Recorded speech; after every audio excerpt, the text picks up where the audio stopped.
दोस्तों जरा सोचिए, आप अपने दुख को भुलाने के लिए दुनिया की भीड़ भाड़ से दूर ऑस्ट्रेलिया के सुनसान पहाड़ों में अकेले जाते हैं, लेकिन वहां आपका सामना किसी सुकून से नहीं बल्कि ऐसे दरिंदे से होता है जो इंसानों का शिकार किया करता है। आज हम एक्सप्लेन करेंगे 2026 की latest survival thriller movie apex की। क्या सासा इस मौत के जाल से निकल पाएगी? चलिए जानते हैं। तो फिल्म की शुरुआत में हम एक रॉक क्लाइंबिंग कपल सासा और टॉमी को देख पाते हैं, जो इस वक्त नॉर्वे के ट्रोलवेल नाम की एक पहाड़ी पर क्लाइंबिंग के लिए आए हुए थे। उनके पास में जरूरत का सारा सामान मौजूद था, जिनको लेकर वो अपने साथ ऊपर चढ़ रहे होते हैं। चढ़ाई करते करते यह दोनों उस पॉइंट तक पहुंच जाते हैं जिसको सासा अक्सर पार नहीं कर पाती। वो बहुत बार कोशिश करती है, लेकिन उस पॉइंट को पार कर पाने में नाकामयाब होती है। सासा पहले भी कई बार ट्राई कर चुकी थी, लेकिन हर बार फेल रही। लेकिन इस बार सासा ने जिद कर ली थी कि वो चढ़ाई करके ही रहेगी। ये देख टॉमी बोलता है कि हमें बस करना चाहिए, लेकिन सासा हार मानने वाली नहीं थी। वो कहती है वो आज शिखर पे जाके ही रहेगी, और अब तक मौसम भी खराब होने लग गया था। ये देखकर सासा तूफान को साइड कर देती है और वो फिर से ट्राई करने की कोशिश करती है।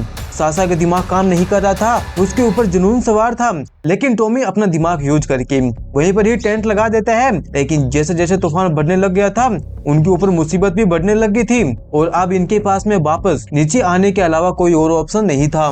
सासा और टॉमी अपना टेंट का सामान पैक करके इसके बाद में वे नीचे उतरने लग जाते हैं, और अब तक मौसम भी काफी बिगड़ गया था। इस वजह से ऊपर से पत्थर गिरने लग गए थे, जहां पर टॉमी सासा को बचाने के चक्कर में वो खुद एक पत्थर की चपेट में आ जाता है और बहुत बुरी तरह से नीचे गिर जाता है। हमें यह पता नहीं चलता कि वे मर गया है या फिर जिंदा है, और वह सासा की रस्सी से लटक जाता है।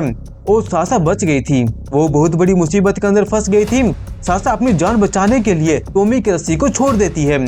अगर वो ऐसा नहीं करती तो टॉमी के साथ वो भी नीचे गिर जाती। सासा को लगता है कि टॉमी मारा गया होगा, क्योंकि वो इतने ऊपर से भी जो गिरा था और साथ ही उसके ऊपर पत्थर गिरा था। इसलिए सासा अपने हस्बैंड की रस्सी को छोड़ देती है, और अब तक ऊपर से रस्सी भी टूट गई थी जिसके सहारे ये दोनों लटके हुए थे। इस वजह से सासा अपने आप को बचाने के लिए वे पहाड़ी से लटक जाती है या चिपक जाती है।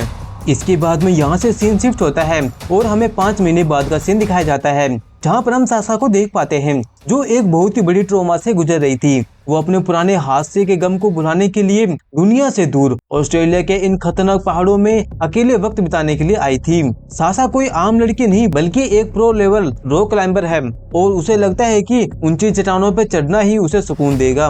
लेकिन दोस्तों, सासा की सुकून तब डर में बदल जाती है। वहाँ पर उसकी मुलाकात बेन से होती है। सासा जब गैस स्टेशन पर गैस भरवा रही होती है, उस वक्त 2 गुंडे आकर सासा को परेशान करने लग जाते हैं। यह देखकर बेन नाम का एक लड़का उसे बचाता है, जो कि वहाँ पर मांस बेचा करता था। उसका शुक्रिया करने के लिए सासा बेन से मांस को खरीद लेती है।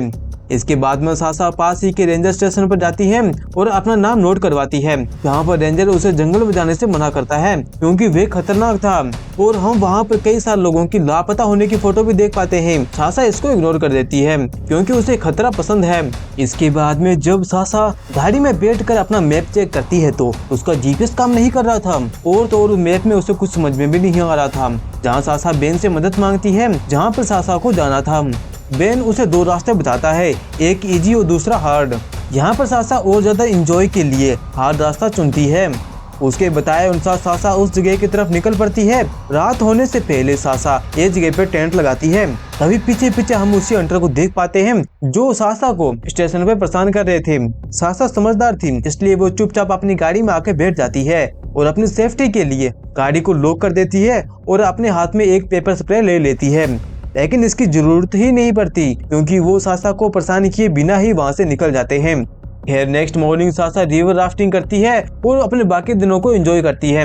जब वो एक किनारे पे पहुंचती है, वहाँ का मंजर देख वे हैरान हो जाती है क्योंकि वहाँ पर बहुत सारे फोटो और सामान पड़े हुए थे जिनको सजा के रखा गया था। इस चीज को सासा इग्नोर कर देती है क्योंकि उसे कुछ भी समझ में नहीं आया था, लेकिन हमें इसके बारे में एंडिंग में पता चलेगा। और अब तक रात भी होने वाली थी, इसलिए सासा किनारे पर ही टेंट लगाती है, जहाँ पर वे अपने गिल्ले कपड़े और बेग को एक पेड़ पे सुखा देती है। इसके बाद में सासा बेन की दी हुई मांस को खाती है और अपने टेंट में सो जाती है। जब सुबह सासा खड़ी होकर देखती है, एकदम से हैरान हो जाती है क्योंकि उसका बैग गायब हो चुका था। इससे सासा बहुत ही परेशान हो जाती है क्योंकि उस बैग के अंदर सासा के जरूरी सामान था और यहाँ पर सासा की किस्मत भी अच्छी थी क्योंकि यह वापस टेंट के अंदर जाती है तो उसके अंदर सांप आ चुका था। अगर यह नहीं आती तो कुछ भी हो सकता था।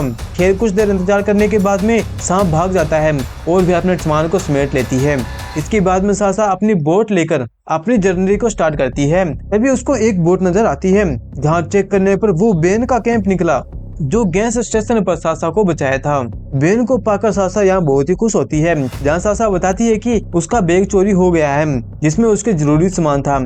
इस पर बेन कहता है कि जरूरी यह काम जंगली जानवर का होगा। जहाँ पर बेन सासा को फिश खिलाता है। सब कुछ सही चल रहा होता है जब सासा अपनी कल वाली घटना को बताती है जहाँ पर वो गुंडे आए थे उसे परेशान करने के लिए। इस पर बेन कहता है कि हाँ तुमने उनको बहुत ही अच्छा कंट्रोल किया। यह सुनकर सासा को उसके ऊपर डाउट होना लग जाता है कि बेन उसका पीछा कर रहा था। यहाँ पर सासा बेन के हाथ में अपना ब्रेसलेट भी देखती है जो कि उसके बैग के अंदर था। इससे वो समझ जाती है कि बेन ने ही उसका बैग चुराया है।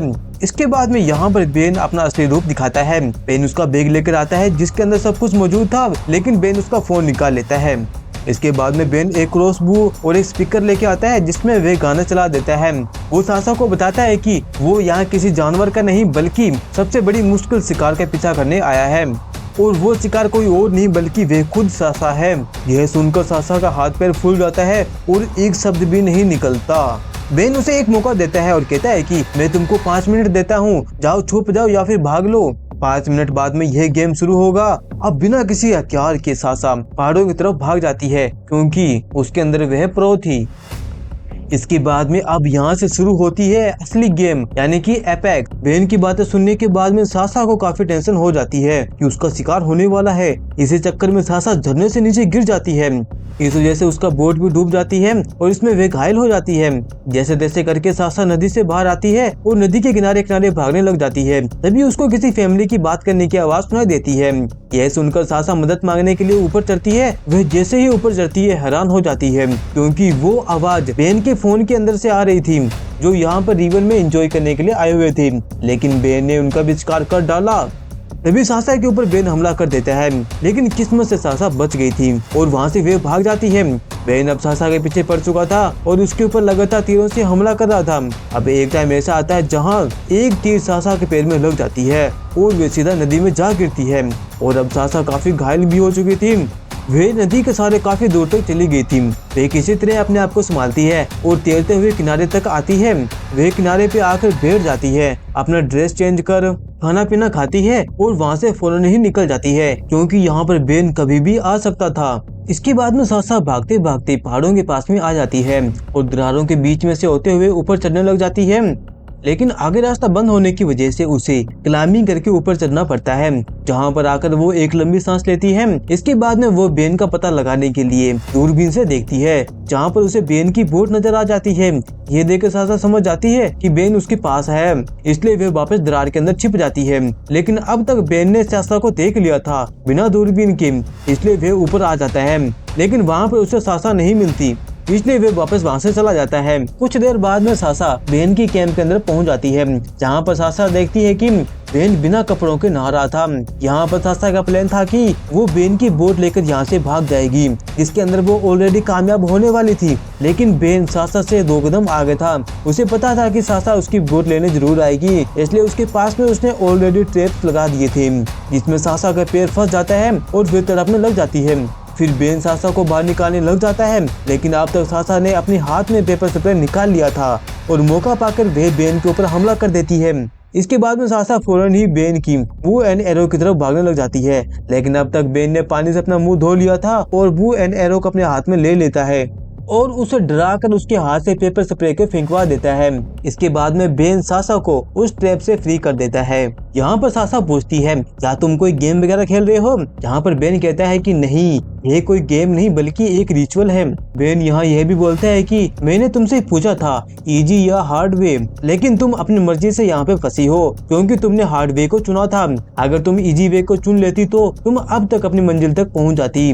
पूरी रात सासा को वे बंदी बनाकर रखता है। नेक्स्ट मॉर्निंग बेन सासा को अपनी बोट पर बिठा के अपने मंजिल की तरफ बढ़ने लग जाता है, जहाँ पर सासा के हाथ बंधे हुए थे। जहाँ सासा की नजर बोट में पड़ी एक मेटल पर जाती है।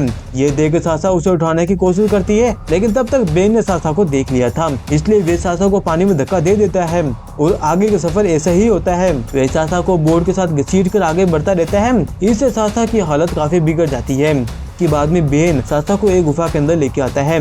वहाँ के नज़ारा देखकर सासा की हालत बहुत ही खराब हो जाती है, क्योंकि वहाँ पर लाशें पड़ी हुई थी और लाशों के ऊपर नमक लगाया हुआ था, क्योंकि बेन उन सभी लाशों को काट कर एक पैकेट में डालकर बेचा करता था, जिसको शुरुआत में सासा ने भी खरीद लिया था और खाया था। मतलब कि सासा ने इंसान को खा लिया।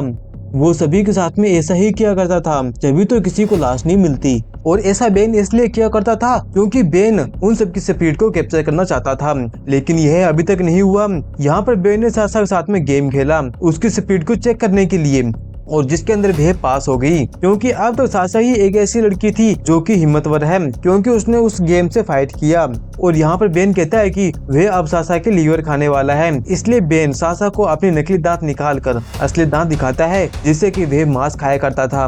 यहाँ पर बेन कहता है कि उसने सबसे पहले अपनी माँ के लीवर को खाया था, जो कि आज भी उसके अंदर जिंदा है, और आज ये फिर से वह सासा के साथ में करने वाला है, ताकि उसकी फाइट की स्किल बेटर हो सके। वो सासा के करीब आने की कोशिश करता है। इसका फायदा उठाकर सासा उसकी कान को काट लेती है और फ्री हो जाती है। मौका पाकर सासा पानी में कूद जाती है। ये देख बेन भी पानी में कूद जाता है और सासा की रस्सी को अपनी कमर से बांध लेता है, ताकि वे उससे आगे ना निकल पाए। लेकिन आगे बहुत बड़ा झरना था, जहाँ पर दोनों बहुत बुरी तरह से गिरते हैं, जिसके अंदर बेन बेहोश हो जाता है। इसका फायदा उठाकर सासा उसके पास आकर उसे खत्म करने की कोशिश करती है, लेकिन तब तक बेन को होश आ जाता है और इन दोनों के बीच में खतरनाक फाइट होने लग जाती है। जहाँ एक पल ऐसा आता है बेन सासा का गला घोटकर उसे जान से मारने वाला था, लेकिन तभी उसका माइंड चेंज हो जाता है और उसे छोड़ देता है। अब गुस्से में आकर सासा एक पत्थर लेकर उसका पैर पे हमला करती है और उसका पैर तोड़ देती है। इसके बाद में पूरी रात यह दोनों यहाँ पे पड़े रहते हैं, जहाँ पर बेन ने अपने हाथ में नाइफ ले लिया था। अगर सासा कोई भी हरकत करती है तो वे उसे जान से मार डालेगा, लेकिन सासा खुद काफी थक चुकी थी और यहाँ पर वे कुछ भी नहीं करती। यहाँ पर बेन चुपचाप पड़ा हुआ था और सासा यहाँ पे बोल रही थी। यहाँ पर हमें सासा के दुख के बारे में पता चलता है। सासा की सबसे बड़ी दुख ये थी, जब उसने टॉमी की रस्सी को छोड़ा था तब उसे यह मालूम नहीं था कि टॉमी जिंदा है या मारा गया। उसी गम को भुलाने के लिए सासा यहाँ पे आई थी। नेक्स्ट मॉर्निंग सासा बेन के साथ में एक डील करती है। वो कहती है कि पहाड़ पर क्लाइंबिंग करके उस साइड निकल सकती है, लेकिन तुम्हारे पास में ज्यादा वक्त नहीं है। हो सकता है कि मैं तुम्हारे मरने का इंतजार भी कर सकूं, क्योंकि यहाँ पर सासा डील इसलिए कर रही थी क्योंकि रस्सी बेन से बंधी हुई थी। यहाँ पर बेन काफी घायल था और वह पहाड़ पे नहीं चढ़ पाता था, इसलिए वे इस डील को डन कर देता है। बेन कहता है कि ऊपर जाते वक्त अगर उसने उसकी जान लेने की कोशिश की तो उसकी जान उसके हाथों में है। वे रस्सी को खींच देगा और वे नीचे गिर जाएगी। अगर वे उसे सही सलामत ऊपर पहुंचा देगी तो वे उसकी जान को छोड़ देगा। इसके बाद में सासा क्लाइंबिंग करना स्टार्ट कर देती है, जहाँ कुछ दूर ऊपर जाने के बाद में सासा रस्सी के साथ में हरकत करना लग जाती है, क्योंकि सासा को बेन की बातों पे यकीन नहीं था। लेकिन ये सब बेन देख लेता है और वे रस्सी को खींचने लग जाता है। यह देख के सासा कहती है कि वो रस्सी को ठीक कर रही थी। इसके बाद में वापस सासा ऊपर चढ़ने लग जाती है। तभी यहाँ पर वैसे ही चढ़ाई आ जाती है जैसे कि मूवी की शुरुआत में आई थी, जिसको सासा पार नहीं कर पा रही थी। इसलिए सासा तामझाम करते वक्त बेन वाली रस्सी एक पेड़ से बांध देती है या टहनी से बांध देती है और लोक लूज करने लग जाती है। लेकिन यह बेन देख लेता है और सासा को गिराने की कोशिश करता है और रस्सी को खींच लेता है। लेकिन यहाँ पर लोक लूज भी हो गया था और रस्सी पेड़ से बंधी हुई थी, इसलिए लोक खुल जाती है और बेन सीधा नीचे गिर जाता है। बेन वाली रस्सी उसने पेड़ से बांध दी थी, इसलिए उसकी जान बच जाती है, वरना वह भी नीचे गिर जाती। इसलिए बेन उस रस्सी से लटका हुआ था। लेकिन यहाँ पर सासा उस रस्सी को खोल देती है, जिस वजह से बेन सीधा ऊपर से नीचे गिरता है और वहीं पे खत्म हो जाता है। अब यहाँ पर सासा के सामने बहुत बड़ी मुश्किल आ गई थी। उसके सारे सेफ्टी गियर नीचे गिर चुके थे और यहाँ पर अब उसकी एक गलती सीधा उसकी मौत। जहाँ पर सासा धीरे धीरे क्लाइंबिंग स्टार्ट करती है, तभी वो एक चट्टान से लटक जाती है। लेकिन यहाँ पर सासा घबराती नहीं, हिम्मत करती है। जैसे तैसे करके आखिरकार वह शिखर पे पहुंच जाती है।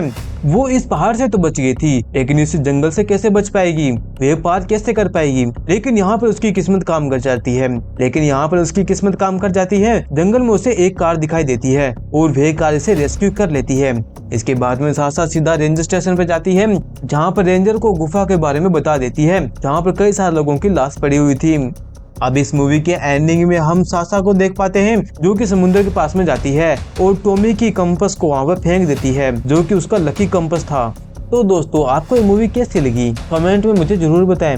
नेक्स्ट वीडियो किस टॉपिक पे आनी चाहिए यह भी लिख देना। जब तक मिलते हैं अगली वीडियो में, जब तक के लिए बाय बाय।